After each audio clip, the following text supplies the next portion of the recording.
Mentioned Fortnite, and obviously that was the buzzword of 2018 and Yep. arguably of 2019. And I thought that was so interesting because a lot of the investment money came into esports before that, and it looked very much like sports. And now the battle royale genre has done something different, where it's a little less hyper competitive, a little bit more about a fun experience, Yep. and less competitive in nature. And how has that changed the long-term strategy? It maybe looks, I don't know, more like the music business than the sports business. Yeah.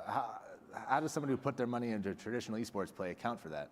It's hard for me to imagine calling something not competitive when my 8-year-old nephew is literally throwing things at screens. But that's true. It's all competitive, I guess. No, I think Fortnite is interesting. It's fascinating. I think it highlights something that's really interesting about the esports world around the ability, the barriers to entry for that space. I think one of the really interesting comparisons is Apex Legends and the AAF.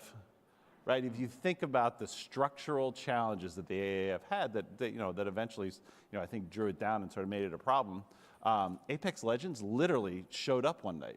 There was no fanfare, there was no lead up, and it's now gaining on Fortnite and actually a real player in this space. And so that ability to sort of bring that thing on very quickly and create a space in this genre so quickly is going to be fascinating to see how that goes. And it's going to be a challenge for the publishers. I'm sure Mark, who's coming up next, this probably keeps him up at night, sort of thinking about where and how this next player is going to come in and how to keep evolving and keep challenging your players in the particular title you've got. Right, the traditional sports properties are used to very high barriers to entry for competitors, and these games can come out of nowhere. Some of those fixed asset limitations, in terms of I can only have one stadium, I only have a certain number of seats, I only have, those don't exist. Fortnite, I think one of the fascinating things about Fortnite is the concert, the Marshmallow concert that they had. Effectively, what you have is a venue in which 1.5 million or 2 million people went to a concert, right? And the really cool part about it is, number one, that it happened, but number two, that it wasn't a stadium. They didn't create a stadium with 2 million people watching this concert. They literally created 200,000 20-person stadiums,